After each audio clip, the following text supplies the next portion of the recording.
L'actualité à Nancy et ailleurs. Qui dit début d'année dit un nouveau cycle à la Filoche. Pour nous en parler, nous accueillons en studio Thomas X. Bonjour. Bonjour, merci de me recevoir. Mais avec plaisir, Thomas qui est chargé de communication pour la communauté de communes Moselle et Madon. En studio, nous avons aussi Axel. Bonjour Axel. Bonjour. Qui démarre son stage, le traditionnel stage 3e, et qui va découvrir pendant une semaine donc les coulisses de la radio.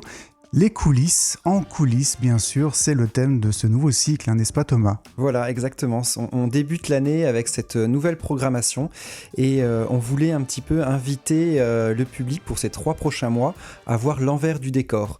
En fait, on voulait aller sur les mystères et les étapes de création de tout ce qu'on propose à la Filoche. Donc l'idée, c'est vraiment de pousser un petit peu le rideau et de voir par exemple l'art du doublage d'un film, l'art de la construction et la création d'une BD, ou même comprendre comment on fait des effets spéciaux au cinéma ou comment on monte une pièce de théâtre. Voilà, on va revenir un peu sur les différents temps forts qu'il va y avoir. Vous avez choisi ça comment, alors, en coulisses ?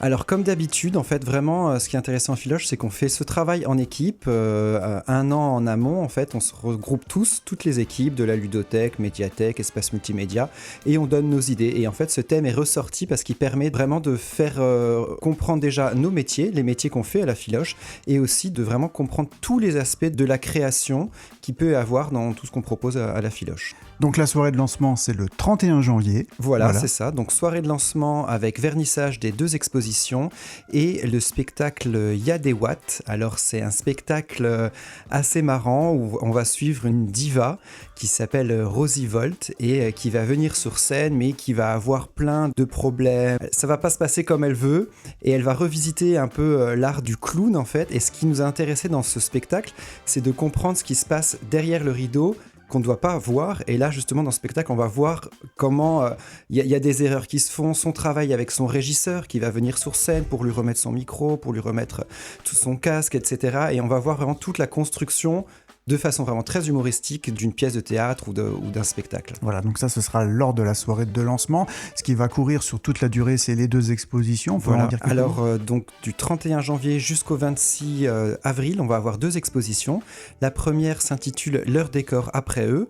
Alors, si ce nom vous est un petit peu familier, c'est parce que on a donc Bastien Simon, qui est un dessinateur, qui était assistant décoration sur le tournage du film « Leurs enfants après eux », tiré du roman de Nicolas Mathieu, et il a tiré de cette expérience 67 planches de dessin où il retrace un petit peu, il illustre son expérience au sein de ce tournage de cinéma et on montre vraiment toutes les coulisses de la création d'un film, de la création d'un décor et c'est les rapports entre les différents corps de métier dans le cinéma. Et la fabrication d'une bande dessinée, là aussi il y a un scénario. Voilà, là c'est une exposition plus enfant, donc on va suivre les aventures de Astrid Bromure, qui est une petite héroïne, et on va partir de l'idée de création de l'auteur jusqu'à l'objet fini qu'on va tenir dans les mains et on va comprendre comment on crée un récit, comment on colorise, comment on dessine, comment on met la place des dialogues dans les différentes vignettes et c'est une exposition qui nous est prêtée par la médiathèque départementale.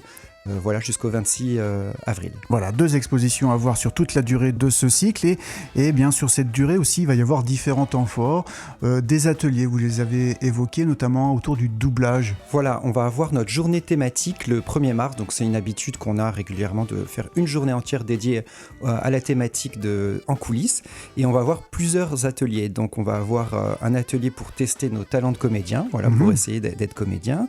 On va avoir un atelier sur le doublage du cinéma, donc sur une bande rythmo, on va pouvoir s'essayer seul ou à 2, en famille, en groupe d'amis, à faire le doublage d'une publicité, d'un extrait de film, d'un dessin animé. On va avoir aussi la magie du fond vert, donc comprendre comment le fond vert fonctionne, et on va pouvoir s'amuser surtout à se prendre en photo et à faire des vidéos sur le décor que l'on souhaite. Si on a envie de faire de la météo, on peut. Si on veut être d'un super-héros, on peut aussi. Donc du coup, on va vraiment voir lors de cette journée, sur 5 ou 6 ateliers, toute la conception un peu derrière ce qu'on peut voir quand on voit une émission de radio, un jeu vidéo ou un film.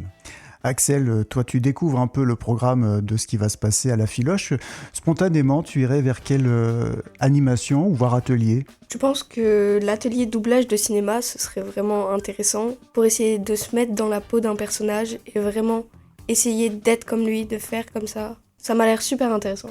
Et surtout que dans l'actualité, on en a entendu beaucoup parler en ce moment du doublage entre les IA qui pourraient remplacer les doubleurs, etc. Totalement. Là, on remet un petit peu l'humain au centre parce on se rend compte vraiment que même on a un autre atelier sur les secrets du trucage et on apprend vraiment comment l'homme en fait est quand même toujours maître de tous les effets spéciaux, c'est lui qui décide et c'est quand même plus agréable d'entendre des voix que des IA. J'ai vu aussi que vous prévoyez d'ouvrir un peu vos portes à la Filoche, de faire des portes ouvertes, de découvrir les coulisses pour le coup de la Filoche. Voilà, tout à fait. En fait, c'est une idée qui a suivi le fil de notre thématique et on voulait un petit peu ouvrir les portes de la Filoche pour faire mieux comprendre nos métiers parce qu'on a quand même des gens qui sont spécialisés dans les films, d'autres qui sont spécialisés dans les documentaires, on a la ludothèque. On ne comprend pas forcément ce que c'est, quel est le travail d'un ludothécaire.